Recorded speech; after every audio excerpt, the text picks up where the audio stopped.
Au début des années 2000 en France, le coaching était très en vogue. J'ai succombé à cette vogue et je me suis formée au coaching pendant environ 1 an et demi. J'ai même été certifiée. À l'issue de cette certification, s'est posé la question de savoir est-ce que je vais exercer en tant que coach.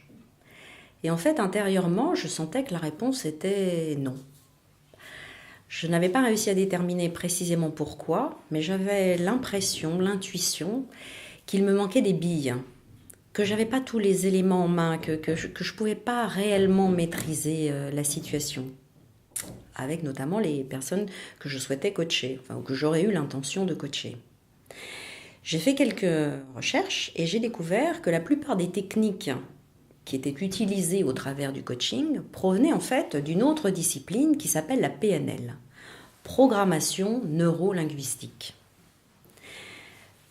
Donc je me suis formée à la PNL, espérant pouvoir cette fois arriver à mieux maîtriser les différents éléments et pouvoir exercer ce métier que j'avais de plus en plus envie d'exercer. Et bien ça n'a pas marché non plus. Même avec mon certificat de praticienne de PNL, ça marchait pas, je n'y arrivais pas. Et pourquoi je n'y arrivais pas? Parce que le système ne me semblait pas logique. Dans le coaching, le coach est le premier supporter de son coaché et allons-y que je le motive par de la pensée positive, etc. Bon.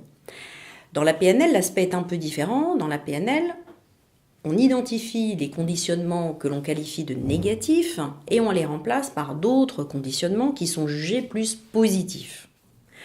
En réalité, on passe d'un conditionnement à un autre conditionnement. Certains sont jugés négatifs, d'autres positifs. Déjà, cette distinction, ça ne me paraissait pas forcément la meilleure, mais remplacer un conditionnement par un autre, vraiment, je ne voyais pas l'intérêt, quoi. C'est cet aspect du conditionnement qui me turlupinait. D'où est-ce que ça venait? Il se trouve que quelques temps plus tard, j'ai rencontré une personne qui m'a parlé de sémantique générale. Et là, j'ai tout compris. Le coaching, on me l'avait présenté comme une solution pour aider les personnes à se sortir de leurs problèmes. Cette solution n'était pas vraiment opérationnelle. La PNL, ça avait l'air quand même beaucoup plus séduisant, parce que ça travaillait déjà un peu le langage, ça avait l'air d'être un peu plus proche de la solution. Mais en fait, ça ne réglait pas non plus les problèmes. Finalement, le coaching, la PNL, ça ne travaillait que sur les symptômes. Le problème, il était dans le langage finalement. Comment se fait-il que les ingénieurs arrivent à faire ce qu'ils disent? Ils construisent des ponts qui ne s'écroulent pas. Ils construisent des immeubles qui sont très solides, tiennent des dizaines voire plus d'années. Ils arrivent à prédire le résultat de leurs actions. Comment font-ils? Eh bien, ils ont un langage adapté.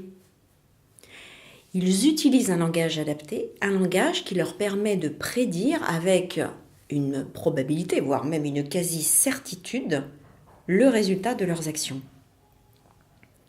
Alors comment se fait-il que nous, dans nos affaires humaines, on n'arrive pas à faire la même chose? Eh bien, c'est la question à laquelle Alfred Korzybski a répondu. Et c'est ce qui l'a amené à écrire sa théorie de la connaissance, qu'il a appelée la sémantique générale. En fait, la racine de tous nos problèmes, c'est notre langage. Nous utilisons dans nos affaires humaines un langage qui n'est pas adapté, un langage qui est même, je dirais, pourri, carrément, et qui ne conduit qu'à des désastres. En changeant notre langage, en travaillant dessus, nous pouvons changer les conséquences de nos représentations, de nos actes, et rendre notre vie beaucoup plus légère, sereine et prédictiblement heureuse. Le langage que nous employons n'est pas adapté.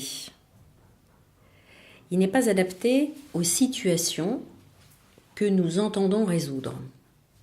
J'ai travaillé pendant plus de 20 ans en entreprise et j'ai constaté cela, mais au quotidien, à quel point les erreurs de langage pouvaient conduire à des situations des situations de blocage, des situations de stress.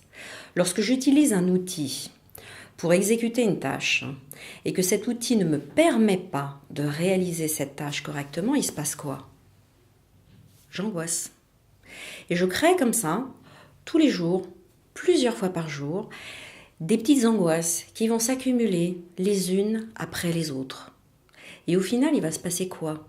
Eh bien, il va se passer que je vais vivre une situation de stress sur une très longue durée. Et cette situation de stress ne va jamais se désemplir, puisqu'en réalité, je ne trouve jamais le moyen de pouvoir résoudre ce problème que j'ai. Parce que j'en ai pas conscience. J'ai pas conscience que l'outil que j'utilise au quotidien, à savoir le langage courant, celui qu'on m'a appris, ce n'est pas le bon outil. Il faudrait que j'en change. Mais ça, tant que je ne le comprends pas, je ne le fais pas. Et donc, je continue de reproduire des erreurs. Et ça crée un sentiment d'impuissance, un sentiment d'épuisement. Et à la fin, quand je suis épuisée, eh bien, voilà, on dit que je suis en burn-out.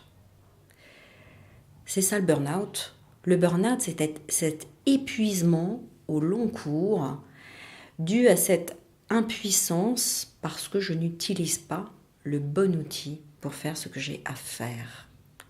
Je suis victime de mon inconscience relative au langage courant que j'emploie.